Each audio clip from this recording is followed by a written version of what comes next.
Welcome to the It's Your Choice podcast, where we learn how to rewire our brains to live the life we desire. On with the Ew. show.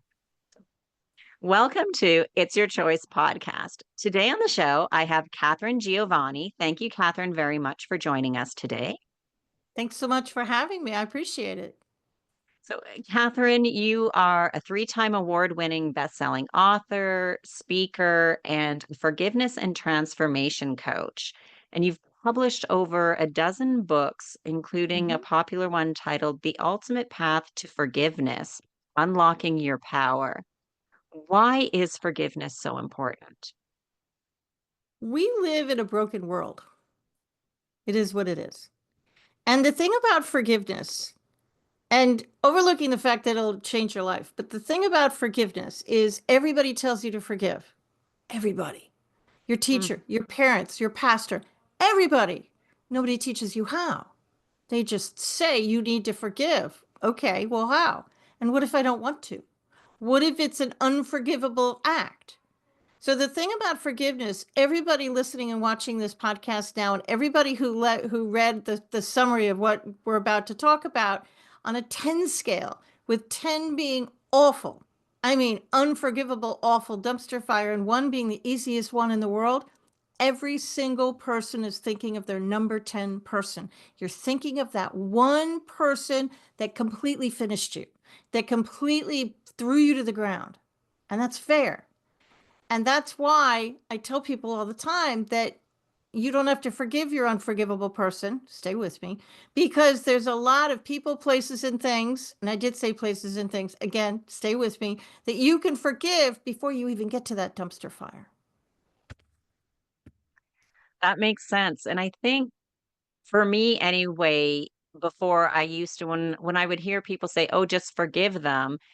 And I understand that how we interpret words are also different. But in my head, the forgiveness, when people would say just forgive that person or that instance, it would be just forget about it. Like Ah, somehow in my mind was, well, if for me to forgive, it means just forget about it and move on, like pretend it didn't even happen. That's how you forgive, is you just forget about it. And there's no more consequence, action, or thought, and you just move on. That's how you forgive. okay. That's faulty logic, to be honest. I live in the South now. Absolutely. Yeah. Well, I live in the South now, but I was raised and born in New York City. And I can promise you with 100% certainty, we don't forget. We're not forgetting anything. Now, the thing about forgiveness is there's a couple of sayings like that people have been passing around for centuries, to be honest. And one of the ones is, forgive and forget. Okay, I'm not Mm, going to forget anything. But what I promise you is I can, by using my system, you'll be able to remove the emotional charge. So you won't care. And another thing that people think is, well, just because I forgive you doesn't mean I want a relationship with you. I probably don't. I have boundaries in place and they're going to stay mm, there. You probably have to make amends and do what you're going to do. But just because I forgive you doesn't mean I'm going to make amends. Forgiveness does not necessarily mean making amends. And here's the one that trips up everybody. Just because I forgive you doesn't mean you were right. It doesn't mean I'm giving in all of a sudden. It doesn't mean that I'm coming over to the dark side. You're still wrong. You're still a dumpster fire. You still have to do what you have to do. And I don't have to reach out to you either. Forgiveness is selfish. I don't have to contact you, text you, call you. You do it in the privacy of your own home. Forgiveness is selfish. That being said, you can forgive dead people because where they are or not doesn't matter a lick, does it? So here's the right. definition of forgiveness for me personally. Forgiveness means I want you out of my head. That's it. I want to stop thinking about you. I want to stop talking about you. And even if I'm spinning the story is funny, I want it to stop. That's what forgiveness means. I want you out of my head so I can pay attention to other things in my life. Pardon the interruption. If you're enjoying this episode and you're someone who values performance, clarity, and personal growth, then you're going to love my Mind Matters weekly newsletter. Every week, I send out a quick powerful piece designed to help high achievers like you master your mindset, upgrade your habits, and lead with more clarity and fulfillment. It's not fluff, it's science backed, actionable, and easy to digest. Fit as your weekly reset button to realign with the leader you're becoming. So if you want to go deeper than what we've covered here on the show, then head over to www.sallypederson.com. That's me, and subscribe. Your next breakthrough just might be one email away.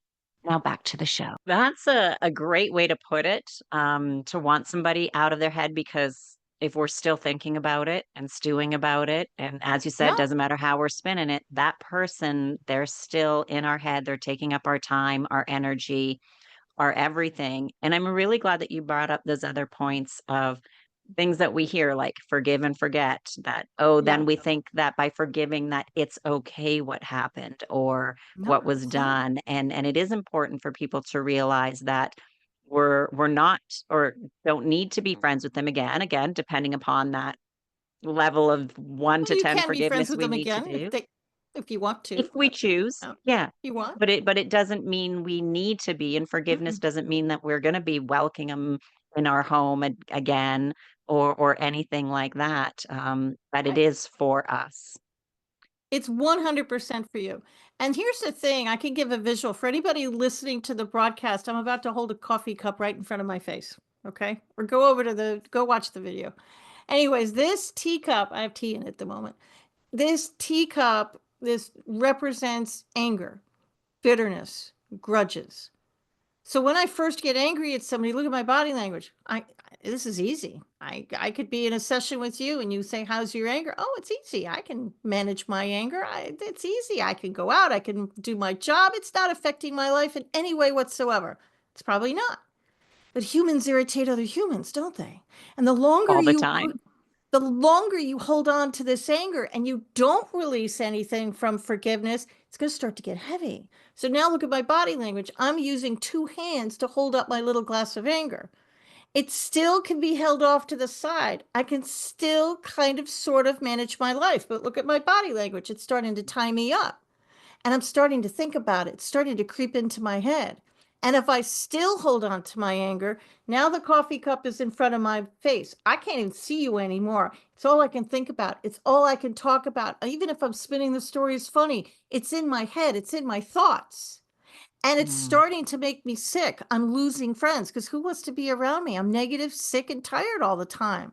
So by using my system, which we're going to talk about, it's going to allow you to push the cup over to the side when you're first starting out. And look at my body language. Now it's opened up again. I could see that new job opportunity. I could pay attention to a new way to lose weight. I could see my new significant other. Why didn't I see them before? Because it's right here. Why am I dating the same guys over and over again? Because you're so focused on the anger and what happened to you in the past that you can't see anything new. So by forgiving people, it's selfish. It's not telling them they were right. It's releasing you. Buddha has one of the best quotes I've ever read in my life. And Buddha said, anger is like drinking poison and hoping the other person dies. Right. Drop the I've mic on heard Buddha that. right there. Yeah, Right. that's exactly what it's like. And it's true, because they've made us angry. Maybe they've even, like, who knows, maybe they've forgotten about it, they've moved on, they're like, Oh, they don't even sure. care anymore. It's only our anger only affects me. Like when I'm angry, nobody know, I mean, people might know, and it could affect other relationships if I'm, as you said, like angry all the time and then mean and everything That's else. right. But the person that I'm angry with, They it don't doesn't care. affect them. No. And they're living their life, especially with your ex, right? This is just for the women. This is for the women in the back. Yeah. When you break up with somebody, you want your ex to be as miserable as you. They never are. You're sitting there No. drinking a 6-pack of beer and eating a pint of Ben and Jerry's ice cream. So I should say one. I don't know why it says 6. It should say 1. And they're not thinking about you at all, are they? They're just No. continuing their life. Or maybe you're mad at a sibling or a cousin or a father or a mother, and your sibling or friend comes up to you and says, "Why are you angry? That's nothing. It's easy to forgive them for that. What's wrong with you?" Well, Oh, there's a lot of things wrong with me, but one of them is this is my, I have every right to feel the way I want to feel. And with hmm. all due respect, I don't care about your sibling. I care about you. And it doesn't matter whether it's real, invented. I actually personally don't care. If it's in your head, it can be forgiven. Period. End of sentence. And it's so true because I get that people want to help and they want to make us feel better because they're our friends, Yeah. but telling me how I should or shouldn't feel about something only kind of irritates us more. Yep. Or that's not that bad. And then there's the comparison, whether it's done with good intention to make us feel like it's not so bad because they know somebody who went through something worse or whatever else it may be. Great. I get there's the intention, but it doesn't help. I'm a breast cancer survivor, 12 years cancer free. I survived stage 3 breast cancer. And people used to come up to me and it used to make me laugh because they'd look at me and they'd say, "I am so sorry this happened to you. My cousin's first friend on the left side died of breast cancer. Let me tell you their story." And I'm thinking, don't go up to a cancer No, patient and tell you about their friend who died of the same disease you're fighting. It's just right. not That's helpful, awful. right? And then, I'm also a suicide survivor. I tried to commit suicide in the 8th grade because I was raised in a pretty dysfunctional house, needless to say, filled with alcoholism. And people used to, come up to me and they'd say very similar things. And I know it's very well intentioned and I know you're trying to help, but it's not very helpful. Don't talk about, "Oh, yeah, my son's friend died by suicide." Okay, not helpful. Tell me about No, the people that survived it. Tell me about the things the tools that they used. Don't tell me about right. the people who kicked the bucket. Right. Yeah. If you want to be helpful, it's the turnaround, the positive. We That's don't need to right. go down what I call the rabbit hole, which, sorry, bunny rabbits, I like them, but for some reason the rabbit hole's never good. No, and there's a Um, lot of them, aren't there? But the thing there, about forgiveness, everybody wants to tell you to start with the person that hurt you the most. And in my world, I want you to start with the easy ones. I want you to start with the person who stole your parking space in the grocery store yesterday. I want you to start with the person who cut you off on I-95 South. That was road rage. You could forgive that. The person who stole your sandwich at the cafeteria yesterday at work. Come on now. They were hungry. They had a deadline. It wasn't their fault. You can forgive the easy people. And as you right. forgive the easy ones, you work your way up to the hard ones. And the hard ones are a bear, but we could talk about how to forgive the unforgivable because they're a bear. Absolutely. And I definitely want to talk about forgiving the unforgivable. But it is, I think, as you said, it is important to start with the easy ones Yep. because it's like a stepping stone, right? Where Rome wasn't built in a day. It took time. If we start with those easy ones, it becomes easier. But I also want to chat about too, maybe before we get to the big one, is also the common denominator in all of these things is Ooh, myself, yes, it right? is. So Forgiving I need yourself to, is hard. You might be yes, your own number 10. Now, this is the first book of 3. And the second book, I just finished the first draft, and it should be out this summer, is How to Forgive Yourself, How to Forgive the Unforgivable, and How to Forgive Money. Hello. See, people come up to me all the time and they say, Catherine, I did forgive them, but I keep getting triggered. And you did forgive them. 100% you did. But forgiveness is like a little is like an onion. It has many layers. So you did forgive a couple layers, but you keep getting triggered. Why do you keep getting triggered? And here's the secret sauce to the entire thing. You didn't forgive the energy. Einstein um, clearly proved that energy is neither created nor destroyed. It just transforms from one thing to another. And science has also taught us that everything on our planet, including this little silver microphone in front of me, has an energy field around it. So you didn't forgive the energy field.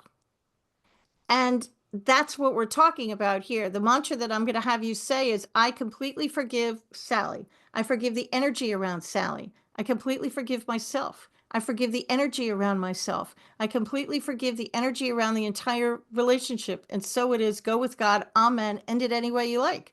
That's the mantra I'm going to have you say. And what that does is you're going to be removing the first layer.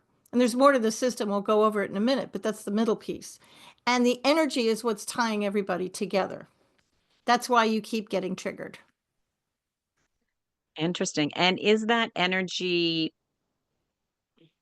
well, I guess in part because a lot of it, like when you say we keep, dating the same person over and over again. And a Yeah, lot of people say it's because we feel comfortable with that energy because we know it. And so that's right. date the same person, different name, different body. And both ways, men often date the same type of woman, woman with the same type of man, or woman and women, men and men, like whatever it may be. But a lot of times, and I've heard that too, it's like they're all the same. It's like, well, the common denominator here is choosing all the same. And it's energy. You're used to that type of energy. And as you do this work, as you clear the easy ones and work your way up to the hard ones, your energy field is going to change because it will. And you're going to experience one of three things. Like energy attracts like energy. So you're going to be attracting like-minded people into your field. Better people, people that are forward moving, people that think the way you do. You're going to find your tribe. On the other side of the coin, you're going to have jackrabbits. These are people you've been running with. They might be friends, they might be family, they might be coworkers. And one minute they're in your life, and then they feel your new energy, and they're going to go out. They go. Ghosting, I think, is the new term today. I had a bunch of them. To this day, I don't know what happened to them. Just gone. Then you have the saboteurs because they like the old you. They like the Right. broken you. They don't want you to change. They like that broken person. So they're going to try and sabotage it. So Jim Rohn is a very famous motivational speaker, and he said you are the sum of the five people you spend the most time with. Who are you spending your time with? Do you like them or do you Right. don't like them? See, and that's the key. And as you work this system, you're going to start to feel better. Now here comes another one of those creepy sayings that everybody says and nobody understands. Anger is toxic. Okay. I accept it, but how? Nobody tells you how. Well, it's going to cause stress and then you're going to have a heart attack or stroke. Okay, how? How does my anger and emotions affect my body? Well, there was a study done, and I can never get this gentleman's name right. It's called the Japanese Water Study. And if you Google that, it'll pop right up. A guy named Hasumoto something. I'm sorry. I really should start to look up his name and pronounce it. But what he did, in the interest of time, I'll just say it fast. He used several containers of water. One container of water, all he did was talk to it. That's all he did. He spoke loving, beautiful words to it, told it it was beautiful, told it he loved it. The other container of water, pure hate. The most horrible things you could say, he said it to this container of water. Then he froze the water and he put it under a microscope. The water he spoke love to had these beautiful, beautiful this beautiful crystal-like formations in it. The water he spoke hate to had the opposite. They were black and brown malformations, kind of looking diseased. Why am I telling you this? The human body is over 95% water. So when your self-talk is bad, when you're living in anger and negativity and you're holding on to resentment and grudges, what do you think you're doing to the water cells in your body? Destroying them, making them Yep, bad. piece It's by it's piece. awful.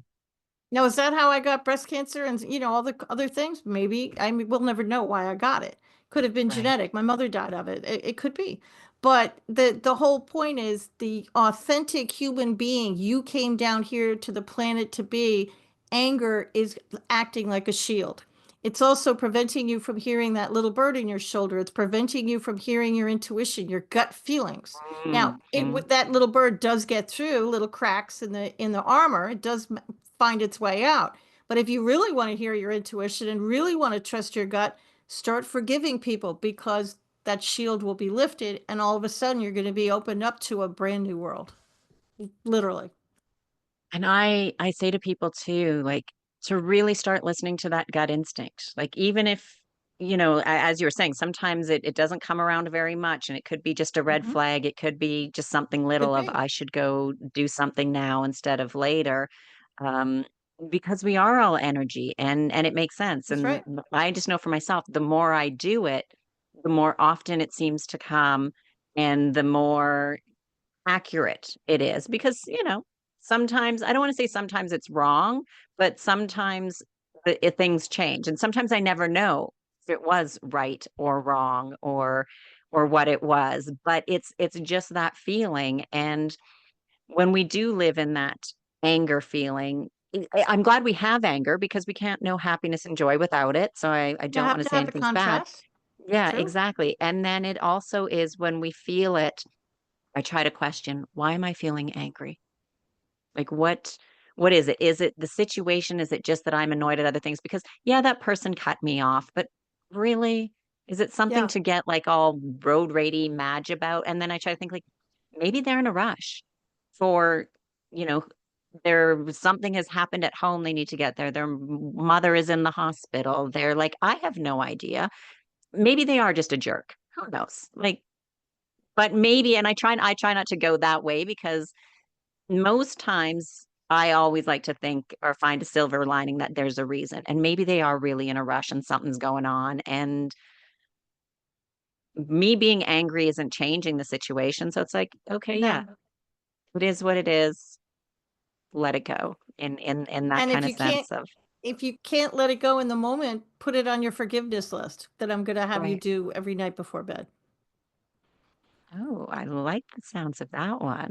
Well, your Pardon the body heals it. interruption. If you're liking the show so far, please like and subscribe and hit that notification bell. It really means a lot to me. It helps grow the show and the channel. And to that one. Well, your body heals itself at night when you're sleeping. Hmm. So I like to tell people to do this before bed because this practice is energy. The law of forgiveness is energy, and it's just like the law of gravity. The law of gravity is going to work whether you believe it or not. It doesn't care. It could call the law of keeping Catherine on the ground. Doesn't care. It's still going to work. Okay, I don't want to Right. call it that. I'm going to change the name and call it something else. It still doesn't care. It's still going to work. The law of forgiveness is the same thing. If you use my practice and you make that first pass, you say, didn't work. I love it when people tell me that. It's so much fun because it did work. You just forgave the first layer. And now, because it's what's really going to happen, let me go over you'll understand more if I talk about the system. What I want people to do is I want you to sit down in a quiet place. And there's a magic button on your cell phone. It's called the off button. It's very magical. And a lot of people Yes. visibly twitch when I say that to them. So if you don't want to use the off button, and you should reboot it once in a while, I'm a little bit of a geek, then I really want you to hit the mute button, not vibrate, because if it dances on your desk, you're going to want to look at it, right? So, and I need all humans, little, big, all humans out of the room. I want you alone. Dog can be with you, or the cat, that's fine. And I want you to use a pad of paper and a pen. I understand this is also going to make people twitch because you want to use your phone or your iPad or whatever. I understand that. But there was a study done at Harvard University very long, long time ago. I'm as old as dirt, so I remember these things. And they studied these Harvard kids from one class, and half the class, they said, say your goals out loud to the room. The other, write it down, write them on a piece of paper. They followed these kids through the years, and the kids who wrote them down were twice as successful as the kids who didn't. So there's magic that happens when you think about it and it goes down your arm and you write it down, right? Mm. So I want you to sit down and I want you to write a list of all the people you think you need to forgive. And of course, the people you're the most angry at, your unforgivables, are going to be the very first names you write. And that's totally fair. Right. That's totally fine. But keep going. I want you to think about your childhood. I want you to think about the decades. And I want you to think about the people that you think you need to forgive. Your list could be short or it could be like my original one. I think it had 50 names on it. A little bit of an overachiever here. And then I want you to rate these people between a 1 and a 10. 10 being horrific, 1 being easy. Now you could have 15 number 5s. I really don't care. You could skip a number. I also don't care. But what I really care about is that you start with the easy ones and you work your way up. So I want you to put your hand on your chest, on your heart, because it reminds you to say the words from your heart. The words are really just for us. It's the energy behind the words that makes the most impact. And I want you to imagine the person is standing in front of you. If you're talking about somebody from high school, I want the kid in front of you. I don't want the adult that might be your friend who you live next door to. I want the kid who you had that original problem with to stand in front of you. Now, if you have trouble imagining this person in front of you, because not everybody can, put a chair in front of you and talk to the chair. You could even put the person's name on the chair or their picture if you really, really want to. And then because you're alone in the room, say anything you like. Remember, your list can include people who are alive and people who are passed on. And talk to the chair. Say anything you want. Maybe you need closure with this person. Cry, yell, do whatever you want. And afterwards, say that mantra that I said a few minutes before, and then check in with your body. Is that number one person a 0 now? Great. Cross them off the list. Wait 24 hours. Move on to the next name. Was it a number 3 person and it's down to a 2? Couldn't quite forgive them? Okay, write the new number next to their name. This happened to a friend of mine. Was it a number 4 person and it's jumped up to a 9? What happened? Your brain is the most beautiful tool and it protects you like an overprotective best friend. And there's a closet in the back of your mind that's padlocked and there's been a movie playing in there. You'd turn it off if you knew it was there, but you didn't know it was there. And it's been playing this entire time, affecting your life, affecting things that you say and that you do. And what your brain just did is said, ooh, Sally said the magic password. I'm now going to flood her brain with memories she didn't know was there. And I watched as my friend all of a sudden started to remember things and she got visibly pissed. I mean, visibly pissed. So we wrote the new number next to the person's name. Wait 24 hours and then try again. You're not going to get a number 10 person down to a 1 overnight. This is going to take a minute. I mean, might even take 2 minutes. You have to kind of beat it down piece by piece. And the unforgivables and how to forgive yourself, that's a different kettle of fish. Okay. And so if you have your list of people, one person, so you get them to down to 0, and then you move on to the next person from there, whether it's 1 day, 3 days, 7 days, That's right. whatever time it is, and then you move on. So not to I try to don't do really many want people in a day. I don't want you to really do more than 10 people a night. And there's a reason why. And if you're doing one of those upper level people, like people you rated at 8, 9, or 10, you might want to do 1. And here's why. When I did my list, I really do my own exercises. I'm my own guinea pig before I put it out to the world. So I did the exercise. And I must have legitimately wrote down 50 people. And I'm an overachiever. And I thought, this is going to be great. I'm going to be like a phoenix rising from the ashes. I'm going to be this brand new person when I wake up tomorrow. My past is going to be gone. And I'm going to be great. The universe has a really good sense of humor. And it did not work out the way I thought it would. I did forgive many people in the list. True. I also spent the next 3 days in bed with what everybody thought was a stomach flu. It was not the stomach flu. Remember those water cells? Your body is perfectly capable of healing itself unless you go overboard. And I did too many, and my body needed to expel all that old energy that had been stored in my body for decades. And it did it the only way it could. It literally made me sick so I could stay in bed and get rid of it. Now, when you do this practice, 9 out of 10 people just feel really tired. I mean, really tired. So that's one reason I want you to do it at night before you go to bed. And if you have trouble turning your brain off after doing something like this, then just do it like after dinner or something so you can just sit around, watch TV, and relax. I wouldn't do it in the morning before work unless you can take a nap. Some people feel like my older son feels his shoulders get lighter. And he's a federal law enforcement officer, and he's like, this is wrong. My shoulders shouldn't suddenly feel lighter, yet it did.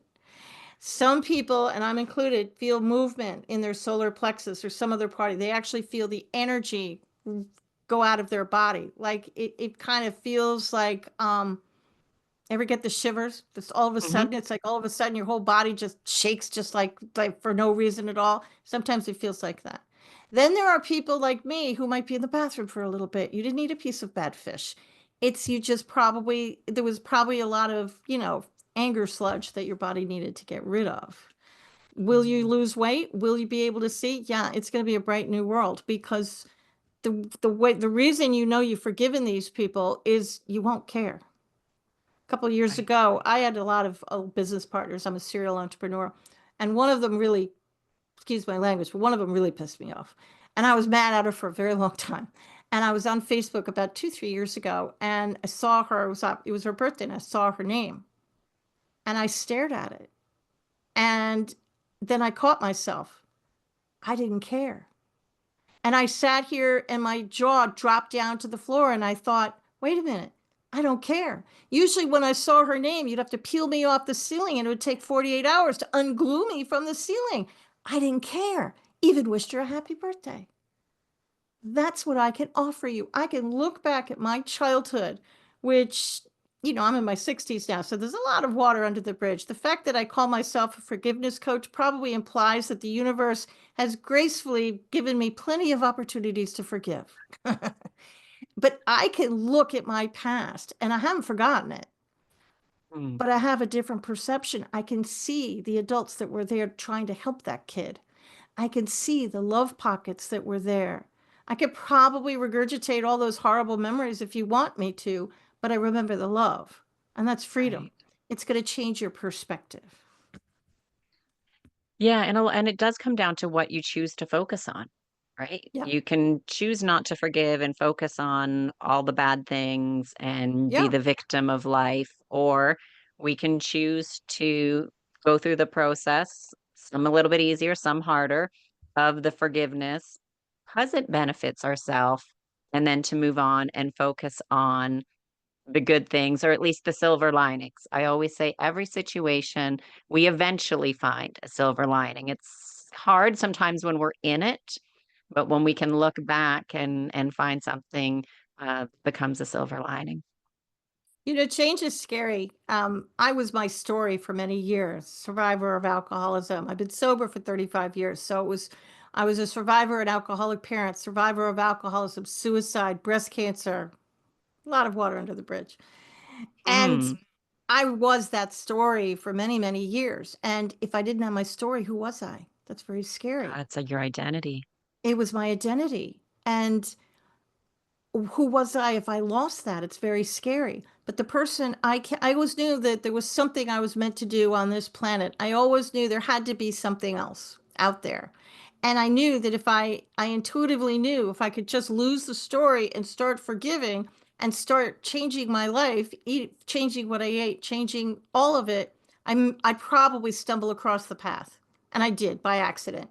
And that's what this system does. You may not know who you are now, but once you remove that thick outer energy of darkness around you, now that little bird in your shoulder, now it can show you the way to go. Now you're going to notice things. And before you know it, you're going to be writing a book. You're going to be writing a play. You're going to be dating again. You're going to see your dream job. You're going to find that house you've been searching for forever. And with that, with forgiveness, how do you feel that that also works with gratitude? Because lots of times we say, and as you said, like body's healing and doing things at night when we're sleeping. And if we do our forgiveness at night, and maybe not necessarily, as you said, right before you go to bed, but after dinner, and then lots of different people say, you do gratitude when you lie in bed, you think about the things that you're positive, that you're grateful for and that went well before going to sleep.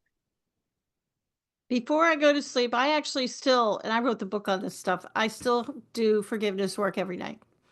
And right Okay. before I do forgiveness work, I think of the 3 things I'm most grateful for every night. Okay. It could be I'm grateful that coffee exists. That might Some days that that's might all be we're it, grateful people. for. I am grateful that coffee is a thing. That might be the only thing I'm grateful for that day. You have those kinds of days. Of And course. so I think of the 3 things that I'm most grateful for. It doesn't have to be Moses parting the water. It could just be simple things. I'm grateful I'm in bed today and the day is over. Okay, well, that's gratitude. But that Mhm. will, that takes a negative mindset and moves it to the positive. Right. I live in a home. Many people don't have a house. I have food to eat. Many people don't. I have clean water that magically comes out of the tap. You know, I have heat in my house that magically heats up my house. Yeah, I pay for it, but yeah, money's energy. Hello. But you know, you have all these things while we live here. We're very lucky. And if I think of how grateful I am for all the good things in my life, and I pay very little attention to the negative side of life, and there's a plethora of those. We're assailed with the negative things. I mean, I was joking even with you before, you know, if you want to feel good, stay off the scale and don't turn on the news. But that being said, everything is forgivable. Right. So let's talk about those people, places, and things. That's another part of the formula that people don't realize. The second half of the magic formula is you really can forgive places and things. So let's take one of my number 10 unforgivables. I was bullied in school. So we'll take the Okay. bully. And I wasn't ready to forgive the bully. I couldn't even forgive the energy around the bully. Didn't want to. So I picked Okay. apart the memory. I forgave, and I'll give you an even better example. Let's say you're driving down the street and you're very used to turning left at the light to go to work. Today you turned right. And it took you by your old high school. You didn't pay attention to it at all. But you had a beautiful morning. It was a 7-degree day. It was 70 degrees. And everybody was happy. You had good coffee. There was no traffic. You really made all the lights except for that one. And you get to work and you're chopping everybody's heads off. And you're irritable and you're grumpy. And everybody's saying, "Why are you so grumpy today?" And then you're kind of saying, "I have no idea." Well, I know why. That closet in the back of your head where that movie is playing, the movie kicked on because you may not have consciously seen your old high school, but your brain did, and the movie started, and you remembered being bullied. So how do you stop those triggers? I stopped it by forgiving other parts of the memory. I forgave the school building and the energy around the school building. I forgave the desk I sat at, the energy around the desk. I forgave the chair I sat in, the energy around the chair. I forgave the playground, the energy around the playground. I forgave the kids who stood around and didn't help me, the energy around the kids. I forgave New York City, the energy around New York City. Not kidding. I forgave, this is going to date me, I actually forgave 1974. I said, I completely forgive 1974. I forgive the energy around 1974 because that's the year I tried to commit suicide. And I picked the memory. And be aware, I still haven't forgiven the bully yet, have I? I No, have I was going picked to ask apart. about that. I'm like, what about the I person? have not picked, I have gotten that number 10. I might have gotten it down to a 9 because I picked apart a lot of the triggers. I picked apart the memory. So now I check in with my body. Can I forgive the bully? No. But can I forgive the energy around the bully? Yeah, I might be able to make a pass at that one. So it begins. So you make a pass at that one, and then you wait 24 hours, and then maybe you do it again. Am I ready to forgive the bully? Okay, well, let's pick apart another memory. Number 10's are a bear. It took me so Right. long to forgive my father, and he went from a 10 down to a 1, and it took a long time. He used to keep us at the dining room table, and it seemed like hours because he was drinking at the time and, you know, lecturing us. And I was a kid. It probably wasn't hours, but boy, it felt like we were there for days. And so I picked apart that memory. I forgave the dining room table. I forgave the chairs. I forgave my brother and my mother. I forgave the house. I forgave New York City. Fast forward. Oh, my kids are in their 30s now, and we downsized from one house to another. We live up near the beach now. And when we downsized, I asked my sons, "Do you want the dining room table?" It was the same table I used as a child. And my older son took one look at me and said, "Hell no, I don't want that awful table." And I said, "Why? It's a perfectly good table." And he said, "No, that's the homework table. I don't want that in my house." And I said, "You clearly need to forgive the table," because he knows this method. And he said, "Yes, I do. Right. Clearly, I do." So forgive these things. Everything is forgivable. You know, anything on CNN is forgivable. You could forgive anything. You can forgive politicians, dare I say, not talking about it. You could forgive the war in the Middle East if you want to. What's going to happen to the war in the Middle East? Absolutely nothing. They're going to continue doing what they're doing. but it's going to Mm. do brilliant things for your mind. I had another client who cried in the shower because she didn't like her job. And every day she'd get in the shower and then it would trigger her somehow. And she'd all of a sudden say, I'm going to work. And she'd start to cry. I told her to forgive the shower, forgive the water, forgive the towel. See what I'm doing? I'm picking apart these memories. Everything is forgivable. Wow, that's I mean it's a lot because obviously we all It hear is a about lot. forgiving people, but the forgiving places and things is very Yep. unique and different. But as you go through it, it does make sense because when we see those things, those places were there, they Yeah. are that bit of a trigger because that led to the thing that we disliked or the event that occurred that we only think of that event, that situation, that thing, that person, and not everything that surrounds it, but that was part of it day after day after day in some situations. If I looked at you and I gave you a list of 5 cities where you Mhm. could move, and one of them was a city that some trauma happened, I guarantee you, you would say, I'm not moving there. I don't like that city. Well, okay. Well, you don't even have to tell me why you don't want to move to the city. Let's forgive that city. Let's forgive that state. Let's forgive that province. Let's forgive that country. I Right. forgave Connecticut. That's where my father lived.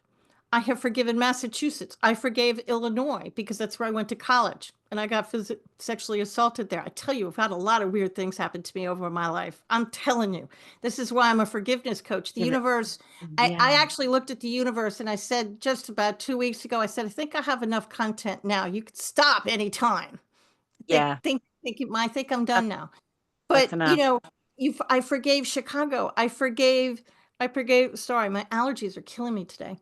I forgave all sorts of things that you would think is weird because it came into my head. My friend, one of my besties, put down on her list a little red wagon. And I said, Oh, why did you write down a little red wagon? She says, I have no idea. I just wrote it down. So when you're writing your list, don't judge. And she labeled it a 1 because, okay. And she forgave it, easy peasy, completely gone. She never found out why, but some part of her brain must have been mad at that little red wagon when she was a little girl. And this is how you right. forgive yourself, because quite honestly, quite often you are your own number 10. See, now I'm spilling secrets that I just wrote about in my second book. I realized this because I was writing about how to forgive yourself, and it occurred to me, I was thinking about my father. And I was thinking about if you asked me to put my own list of things I needed to forgive myself for, things you shouldn't have said, cars you shouldn't have gone into, places you should, there's always things, you hurt somebody, you broke up with somebody and it went badly. You said something to somebody who then died and now you can't take it back. We all have things in our past that we regret. My biggest regret is I was very angry at my father and I didn't let him walk me down the aisle 33 years ago. I was kind of angry about it at the time, but that was cruel. At least I think it was cruel. Now that I'm in my 60s and it's been 33 years, I look back with 20/20 vision, say, "Oh, that was awful. I shouldn't have done that. That was mean. It was mean." So I thought I want my father to forgive me for that. So I flipped the mantra and I just wrote it, so it's not stuck in my head yet. But it's just a little bit of a word flip. Mhm. And then I realized that when it comes to especially family, you get a number 10 person down to a 1, and then I went the other way. I forgave my father. It took me weeks to forgive my father and get him down to a forgivable level. Now, then I turned around and I went the other way because I wanted him to forgive me for things that I said that I probably shouldn't have. So I went back the other way. So forgiveness is kind of like it's like a spiral. Right. Yeah, because there's things we all need forgiveness of Yep. things that we have said and done. Everybody And listening and those not watching, listening. everybody has a Absolutely. list. They could write me that list right now. Everybody has those things. And some of them are awful and some of them are mildly awful. I mean, somebody looked at me and said, well, that's not bad. He didn't walk you down the aisle. That's fine. No, but it was awful to me. I thought that was a horrible thing to do. But we all have that. I was young. And then, it's so let me give you another example. Let's say I use Martha, Aunt Martha as an example because I don't have an Aunt Martha and it's a safe word to say. If you have an Right. Aunt Martha and you love her, then I apologize. Mm, And I purposely don't use the word Karen because it's overused. But let's say you yeah. have an Aunt Martha and every year you sit next to Aunt Martha at Christmas. Mhm. And Aunt Martha likes to drink. She's quite an alcoholic and she likes to smoke and she doesn't shower very much, so she smells. And you're always sitting next to her. And she has a mouth on her and she is not scared to use it. And she loves to push your buttons. And she knows exactly which buttons to push. And the more angry you get, the more she loves it. Absolutely loves it. Loves making you miserable. And after these family get togethers, it takes you at least a week to calm down and get yourself back into a mental calmness. So what Mhm. do? Okay, a few months before Christmas, I want you to write down some memories. Write down three, four, five of them. The worst Christmases you can think of, and write down. And you can say Christmas 72, or maybe there was somebody there, something that will remind you of those three ones. And then I want you to rate them from 1 to 10 and start with the easy one and pick apart the memory. I want you to forgive the table you sat at, the energy around the table. Forget Aunt Martha right now. Forgive, we're picking apart the memory. I want you to forgive the table, the food, not kidding, the energy around the food, the chair you sit on, the chair she sat in, the people around the table that were just watching the show, the energy around these people, the building you were in, the town you were in, the car you drove. And then make a pass at Aunt Martha and the energy around Aunt Martha. Still can't do it? Okay, pick another memory. Wait 24 hours, pick another memory. Keep going until you can at least get Aunt Martha from a 10 maybe down to a 5, 6, 7, because that's so much better. So what's going to happen at Christmas when you run into Aunt Martha, because you know your parents are going to sit you right next to her because you're always sitting next to her, because you're the only one that can mildly tolerate the woman because she smells. You're not going to care. You're probably going to laugh. You know what she's going to do, you know what she's going to say, and you're not going to care. This system removes the emotional charge. So you could probably laugh at her. And that has a little entertainment value, does it? Because the more you don't Absolutely. care, the angrier she's going to Yes. get. And that's very, Mm, at least for me, it's very entertaining because I know what I'm doing. And they're getting right. really, really mad. I'm a customer service trainer. So you kill them with kindness and you become Susie Sunshine, right? And sometimes they get even more mad because they don't want you to be nice to them. And she doesn't. She's awful. She wants to, do her thing. And it's not going Right. to work. And you're not going to take 2 weeks to come down to earth. Right. And the dreading beforehand. Oh, the dreading is The awful. The Yeah, dreading is awful.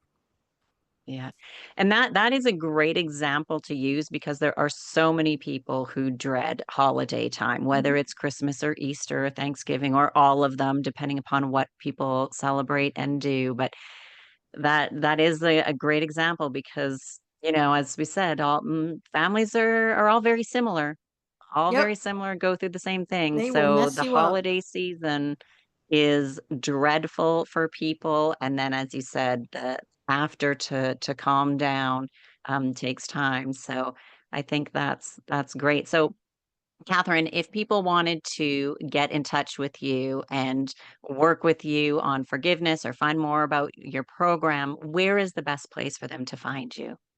Well, to find my books, you go to Amazon, and I have the ebook, the paperback, and the audiobook available because I know not everybody likes to read.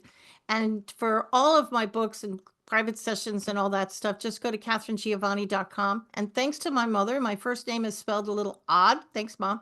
Katharine Giovanni.com.